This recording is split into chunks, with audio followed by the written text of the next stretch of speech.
যখন নৌকায় উঠলেন এবং নৌকা ছাড়িয়া দিল, বর্ষাস্ফীরিত নদী ধরণীর উচ্ছ্বলিত অশ্রু রাশির মতো চারিদিকে ছলছল করিতে লাগিল।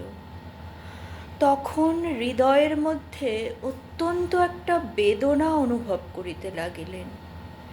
একটি সামান্য গ্রাম্য বালিকার করুণ মুখচ্ছবি যেন বিশ্বব্যাপী বৃহৎ অব্যক্ত মর্ম ব্যথা প্রকাশ করিতে লাগিল। একবার নিতান্ত ইচ্ছা হইল ফিরিয়া যাই, জগতের ক্রোড় বিচ্যুত সেই অনাথিনীকে সঙ্গে করিয়া লইয়া আসি। কিন্তু তখন পালে বাতাস পাইয়াছে, বর্ষার স্রোত খরতর বেগে বহিতেছে। গ্রাম অতিক্রম করিয়া নদীকূলের শ্মশান দেখা দিয়াছে এবং নদীপ্রবাহে ভাসমান পথিকের উদাস হৃদয়ে এই তত্ত্বের উদয় হইল, জীবনে এমন কত বিচ্ছেদ, কত মৃত্যু আছে, ফিরিয়া ফল কি? পৃথিবীতে কে কাহার? এই কয়েকটি লাইন রবীন্দ্রনাথ ঠাকুরের পোস্টমাস্টার ছোট গল্প থেকে নেওয়া। জীবন তার নিজস্ব গতি নিয়ে বহমান।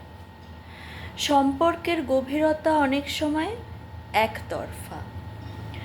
পোস্টমাস্টার গল্পে রতনের হৃদয় ছিল সম্পূর্ণ সমর্পিত, স্নেহ, মায়া, নির্ভরতা ও নীরব ভালোবাসায় পূর্ণ। কিন্তু পোস্টমাস্টারের কাছে তা সেই সম্পর্ক ছিল জীবনের এক সাময়িক আশ্রয় মাত্র। তিনি চলে গেলেন, রতন রয়ে গেল প্রতীক্ষায়। তার সেই বিদায় মুহূর্তে মানুষের হৃদয়ে যে ক্ষণিক অনুতাপ জাগে, রবীন্দ্রনাথ ঠাকুর তারই মধ্যে প্রশ্ন তোলেন, ফিরিয়া ফল কি? মানে যা এক প্রকার সময়ের স্রোতে হারিয়ে যায়, তাকে কি সত্যি ফিরে পাওয়া যায়? তারপর লিখেছেন, পৃথিবীতে কে কাহার? এই পৃথিবীতে মানুষ পরস্পরের কাছে আসে, মায়ায় জড়ায়, তারপর বিচ্ছিন্নও হয়ে যায়।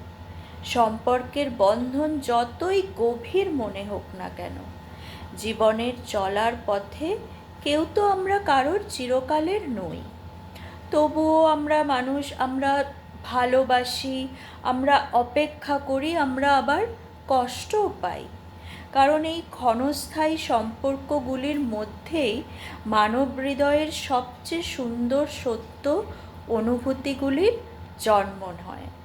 রবীন্দ্রনাথ ঠাকুর মনে হয় নিছক নিরাশায় কথাগুলি বলেননি।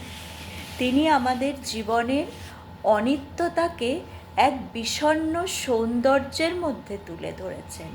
কারণ আমরা জানি সম্পর্ক চিরস্থায়ী নয়, তবুও হৃদয় উজাড় করে আমরা ভালোবাসি।